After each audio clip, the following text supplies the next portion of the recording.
মৃত্যুর পরে সকলের সঙ্গে দেখা সাক্ষাৎ হলেও ভাই বোনদের সাথে দেখা সাক্ষাৎ হবে না, বিষয়টা কতটুকু সত্য? আমার ছেলেও এই বিষয়টা প্রশ্ন করেছে যে আব্বা, আমি কি আমার ছোট বোনটার সাথে আর দেখা হবে না যদি আমি দুনিয়া থেকে চলে যাই? তো এটা প্রত্যেকটা মানুষেরই হৃদয়ে লাগার মতো একটা বিষয়, আসলে দেখা হবে কিনা। এটি খুব বেশি ভাইরাল হওয়াতে এই বিষয়টা নিয়ে কথা বলা আমি দায়িত্ব বলে মনে করছি। আপনারা নিশ্চয়ই যারা দেখেছেন এই বিষয়টি, এটা একটা ভিডিওর মাধ্যমে ছড়িয়ে পড়েছে এবং অনেকেই সেই ভিডিওর সাউন্ডগুলো শুধু ধারণ করে লিপসিং এর মধ্য দিয়ে এটা আরো বেশি ছড়িয়ে দিয়েছে। আল্লাহ রাব্বুল আলামিন বলছেন, সেদিন লোকদেরকে আলহাকনা বিহিম যুররিয়াতাহুম, তাদের নিজেদের আত্মীয় স্বজনের সঙ্গে মোলাকাত করায় দেওয়া হবে। আলহাকনা বিহিম যুররিয়াতাহুম, ভাই তার বোনকে পাবে, বোন তার ভাইকে পাবে। অবস্থা দেখ, সেদিন এমন হবে যে ভাই হয়তো জান্নাতি, বোনটা হচ্ছে জাহান্নামী। দেখার পরে বলবে যে আল্লাহ, আজকে আমার বোনের গায়ে জাহান্নামের পোশাক কেন?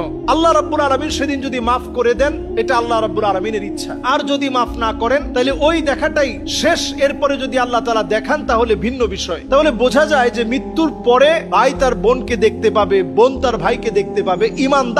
ইমানদার হলে দেখা সাক্ষাৎটা খুব স্বাভাবিক থাকবে। যখনই মন চাবে আপনি দেখা সাক্ষাৎ করতে পারবেন। আল্লাহর জান্নাতে বাড়ি হবে এমন, এক তালা থেকে আরেক তালা হবে। মা বাইনা সামা ওয়াল আরদ, জমিন থেকে আকাশ যত দূরে, আকাশ থেকে জমিন যত দূরে, জান্নাতের এক তালা থেকে আরেক তালা হবে এত দূরে। সুবহানাল্লাহ বিহামদি। সেই জান্নাতের ভিতরে আল্লাহ তাআলা দেখা সাক্ষাৎ করিয়ে দিবেন। সেদিন কিছু মানুষ আল্লাহর কাছে বলবে, কানু ইউসাল্লুনা মা'ানা, আল্লাহ এই মানুষগুলো, এই যে আমার ভাই, এই যে আমার বন্ধু, আল্লাহ এরা তো আমার সঙ্গে একসঙ্গে নামাজ পড়তাম, আমরা দুই ভাই একসঙ্গে যেতাম, আজকে আমি জান্নাতে ও জাহান্নামে, আল্লাহ আপনি মাফ করে দেন না। সেদিন যখন এইভাবে আল্লাহর কাছে ফরিয়াদ করবে, আল্লাহ যার ফরিয়াদ কবুল করবে, আল্লাহ বলবে যাও তাকে জাহান্নাম থেকে নিয়ে আসো। সেদিন গিয়ে আত্মীয় স্বজন একে অপরকে, বন্ধু বান্ধব একে অপরকে, ভাই তার ভাইকে টেনে নিয়ে আসবে।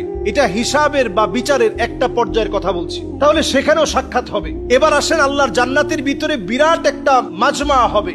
সেখানে আল্লাহ রাব্বুল আলামিন বলবেন, আল্লাহ তাআলা সেদিন ডাক দিয়ে বলবেন, ওয়ামতাজুল ইয়াউমা আইয়ুহাল মুজরিমুন, অপরাধীরা আজকে পৃথক হয়ে যাও, তোমাদের সঙ্গে আজকে আর কোনো লেনদেন নাই। সরাসরি এখন কথা হবে জান্নাতীদের সঙ্গে। আল্লাহ তাআলা সেদিনও একটা মিলন মেলা ঘটাবেন।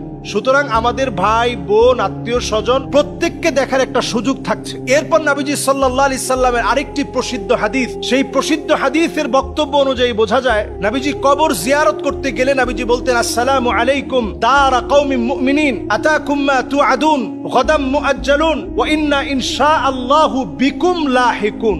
নবীজি বলতেন, ইনশাআল্লাহু, অচিরেই তোমাদের সঙ্গে আমি মিলিত হব। নবীজির চাচার কবরের সামনে দাঁড়িয়ে, সাইয়্যিদুশ শুহাদা আমির হামজা রাদিয়াল্লাহু তাআলা আনহুর কবরের সামনে দাঁড়ায় নবীজি বলছেন, অচিরেই আপনার সঙ্গে আমার মিলিত হবে, অচিরেই আপনাকে আমি দেখব, আপনাকে আমি পাবো।